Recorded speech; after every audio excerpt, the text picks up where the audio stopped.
2.8 trillion parameters. That's the number Moonshot AI put on the table July 16th, the largest open weight model anybody has ever announced. And here's the twist the headline buried.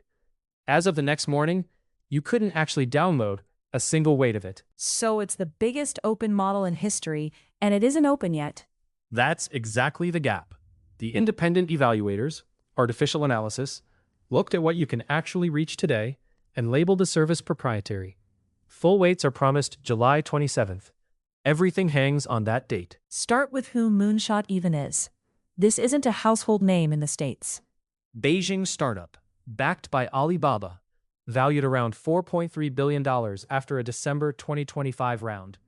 And here's the part that matters for the story arc. Earlier this year, they'd slid to 7th place in Chinese monthly active users after DeepSeek ate their lunch. So K3 is a comeback play, from also-ran to holder of the open weight frontier record, if it holds. And the model itself, 2.8 trillion, is the headline number. But I've heard the honest version is smaller. Right. It's a sparse mixture of experts' design. Think of a huge panel of specialists, 896 experts. But for any given token, it only wakes up 16 of them. So per token compute tracks about 50 billion active parameters, not 2.8 trillion. The catch? To serve that panel, the whole weight set still has to sit in memory. You get the compute bill of a small model and the memory bill of a giant one. And what's it actually good at? Coding, apparently. On Artificial Analysis's index, it scored 57.11, fourth out of 189 models. Behind Claude Fable 5 and 2 GPT 5.6 Sol configs. Ahead of Claude Opus 4.8. On one coding leaderboard, it debuted number 1. Number 1. But you're hedging. Because the confidence interval on that ELO is about plus or minus 17 points. Wide enough that number 1 is preliminary, not settled. Let me push on the benchmarks, because Moonshot's own table looks strong. 88.3 on a terminal coding test, basically neck and neck with GPT 5.6, Sol, at 88.8. And that comparison isn't apples to apples. Moonshot ran K3 through its own testing harness. They call it Kimi Code, while the rival numbers came through Claude Code, Codex, or Terminus. Different scaffolding around the model. Meaning the harness itself can move the score. It can move it a lot. The wrapper decides how the model retries, how it reads errors, how many attempts it gets. When independent testers ran K3 on that same terminal benchmark under their own conditions, the leading score they saw was 84.6, not 88.3. That's the whole ballgame for procurement. A Fortune 500 buyer choosing a coding model is comparing numbers that weren't generated the same way. So the honest read is what? K3 is plausibly a frontier coding model and a real step up from Claude Opus 4.8. The exact distance from Fable 5 and GPT 5.6 Sol, contested.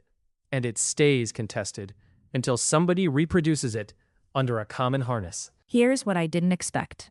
You told me the scary part for Anthropic and OpenAI isn't the score at all. It's the plug. K3 speaks the OpenAI software interface.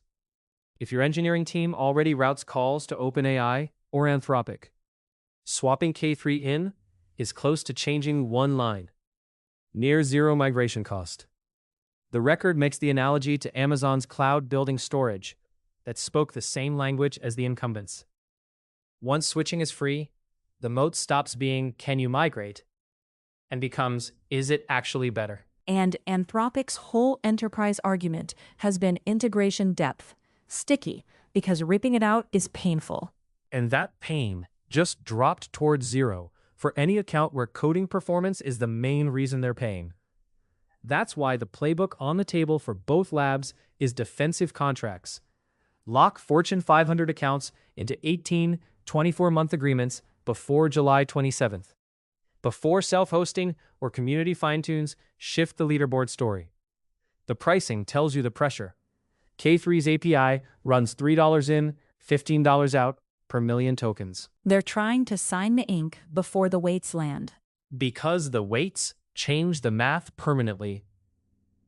The geopolitics. Moonshot came right out and said what they trained on. They did.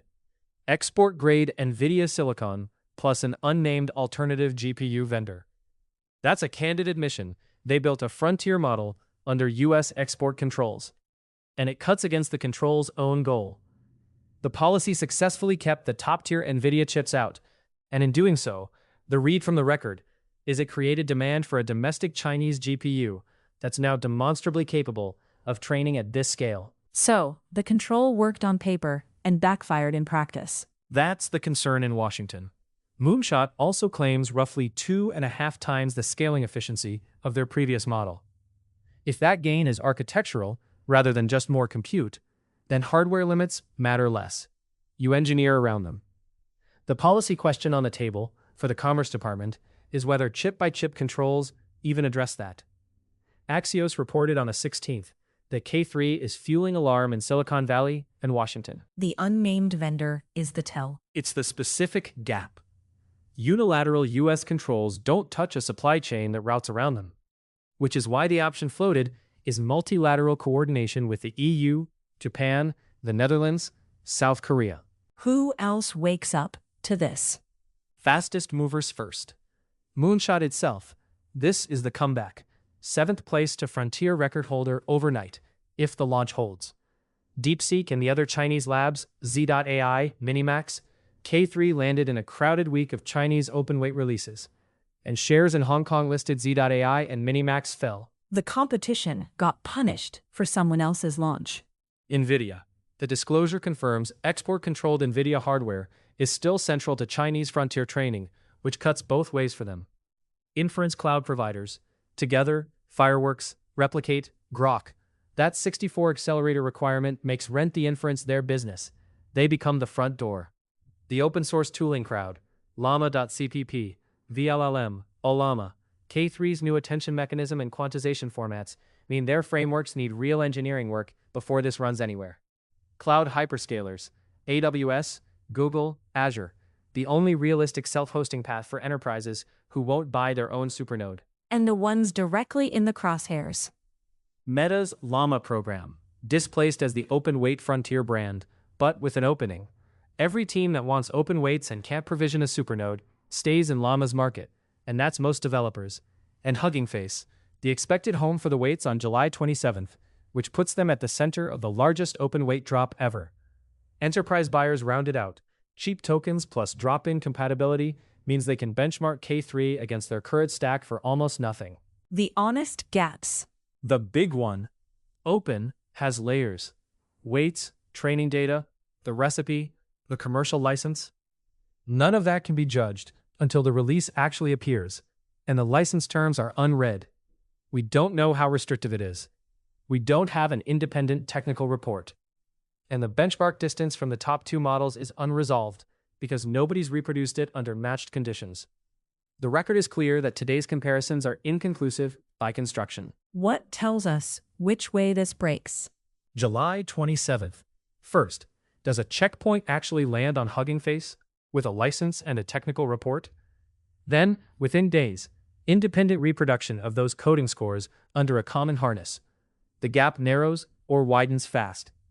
Watch inference aggregator traffic, whether K3 grabs real share of OpenAI-compatible calls. Watch for defensive pricing or new lock-in contracts from OpenAI and Anthropic. That's them admitting the pressure. And on policy, watch for a Commerce Department rulemaking notice or a congressional hearing citing K3 by name. Bottom line it. K3 is an announced open-weight frontier model, not yet a deployed one, and the whole story, competitive and geopolitical, resolves the day the weights either show up or don't. This episode is grounded in a world-by-flow analysis, drawing on 27 web sources. Thanks for listening.